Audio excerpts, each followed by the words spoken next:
বলিউড বা সাউথের যারা ইউটিউবার রয়েছে তাদের মুখে কেন সর্বদা হাসি ফুটে থাকে জানো? কেন তারা সবসময় লাফিয়ে লাফিয়ে ভিডিও করতে পারে জানো?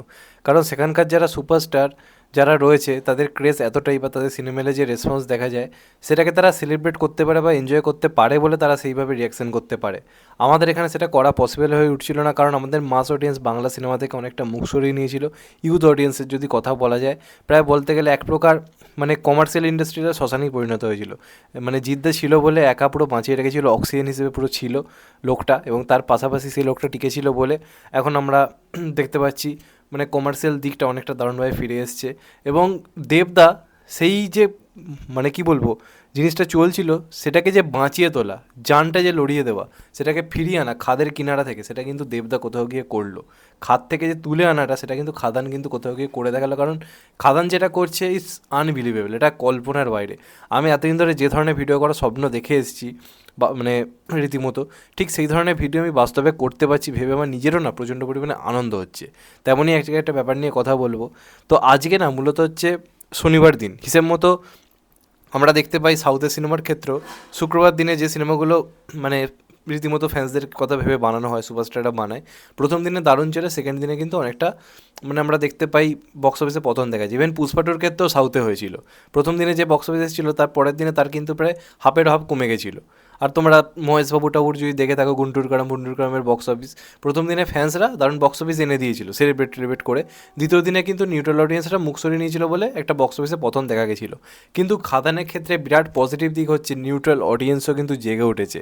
এই যে সোশ্যাল মিডিয়াতে এত উত্তাল, এত আলোচনা, এতটা পজিটিভ কথাবার্তা হচ্ছে সিনেমাটাকে নিয়ে, বহুদিন পরে কোনো বাংলা মাস কমার্শিয়াল মুভি নিয়ে যে এত আলোচনা, এটা কিন্তু নিউট্রাল অডিয়েন্সকেও হলে ফেরাচ্ছে। তার কারণ শুধুমাত্র ফ্যান্সরা সিনেমা হিট করাতে পারে না, পারে নিউট্রাল অডিয়েন্স। এবং সেই নিউট্রাল অডিয়েন্স হচ্ছে তারা যারা বহু আগে বাংলা মাস মুভি দেখতো, যাদের কথা ভেবে বাংলা সিনেমা বানানো বন্ধ করা গেছিলো, তাদের কথা ভেবে সিনেমা বানানো হয়েছে, তারা কিন্তু ফিরে এসছে শুধুমাত্র গোটা বাংলা জুড়ে প্রমোশনটা করার জন্য। তারা জানে যে হ্যাঁ ভাই একটা সিনেমা আসছে যেটার জন্যই সুপারস্টার জান লড়িয়ে দিচ্ছে, সেটা তারা ফিল করতে পেরেছে। তার জন্য কিন্তু আজকে এই বক্স অফিসটা আসছে এবং তার ফল আমরা দেখতে পাচ্ছি। এবং আমি আগেও বলেছি পরিশ্রমের ফল মানুষ পাবেই। দেবদা পরিশ্রম করেছে, প্রমোশনে খেটেছে, ভেবে নেয়নি যে চলো আমার না করলেও চলবে। এটা কিন্তু দারুণভাবে কিন্তু পজিটিভলি কাজ করে গেছে। এবং আমার তো মনে হয়, আমি রিকোয়েস্ট করছি প্রত্যেকে যেন এই প্রমোশন যে যে ভ্যালুটা সেটা যেন ফলো করে, খুব করাটা দরকার। আমি লিখে দিলাম সমস্ত কমার্শিয়াল সিনেমা চলবে যদি গ্রামে গঞ্জে মানুষের কাছে পৌঁছানো যায়, যদি এরকমভাবে মাচা শোয়ের মতো অনুষ্ঠান যদি সব জায়গায় গিয়ে করা যায়, এটা খুব দরকার আজকের দিনে। মানে স্টার ভ্যালুটাকে যেহেতু ফোনে সবাই অ্যাভেলেবেল না, স্টার ভ্যালু দর্শকের মাঝে তোমাকে পৌঁছতেই হবে, এটা হচ্ছে মেন ফ্যাক্টর। এবার আমি যদি আজকের কথা বলি, অ্যাডভান্স বুকিং নিয়ে তুমি আলোচনা করবো, কিন্তু আপাত দৃষ্টিতে আমি যদি কথা বলি, আজকে একটা অবাক করা কাণ্ড ঘটেছে।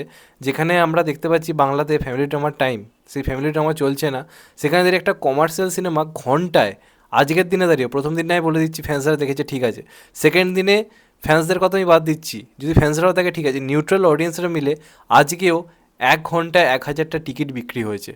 বুকমাইশো খুলে দেখো, 1 ঘন্টায় 240টা টিকিট, মানে 1 ঘন্টায় 1,240টা টিকিট বিক্রি হয়েছে। এবার তোমরা হিসেব করে নাও, 1,240 ইন্টু প্রায় মোটামুটি 150 টাকা করে তোমরা টিকিট প্রাইস ধরো, যদিও অ্যাভারেজ করলে 180 করে হবে। তাহলে ঘন্টায় ঘন্টায় খাদান, ভালো করে শোনো, ঘন্টায় খাদান 2 লক্ষ টাকা করে টিকিট বিক্রি করছে, 2 লক্ষ টাকা ইনকাম করছে ঘন্টায় ঘন্টায়। Can you imagine? যেখানে এখন বহু বাংলা সিনেমা লক্ষ টাকা ইনকাম করতে রীতিমতো হাঁপিয়ে পড়ে, সেই খাদান গোটা বাংলা জুড়ে ঘন্টায় ঘন্টায় লাখে খেলছে, এরম এরম করে তুড়ি মেরে মেরে। এই লেভেলের খেলা চলছে, তোমরা হিসেব করে নাও না, 1 ঘন্টায় 1,240টা টিকিট বিক্রি হয়েছে। অ্যাভারেজ প্রাইস, মাল্টিপ্লেক্সে ভিড় হচ্ছে, প্রথম কথা বুক মাই শো মানে মাল্টিপ্লেক্সে এই লেভেলের ভিড় হচ্ছে।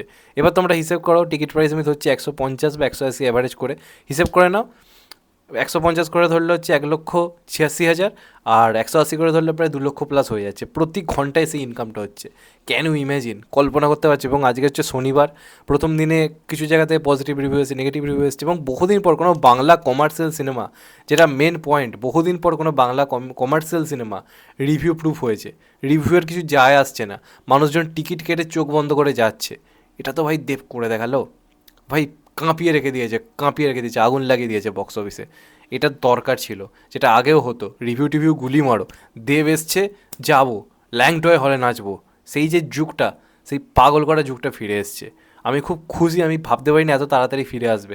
সেটা খাদান কিন্তু কোথাও গিয়ে করে দেখালো, আনএক্সপেক্টেড বক্স অফিস আসছে। আজকের অ্যাডভান্স বুকিং নিয়ে আমি ডিটেলসে আলোচনা করব।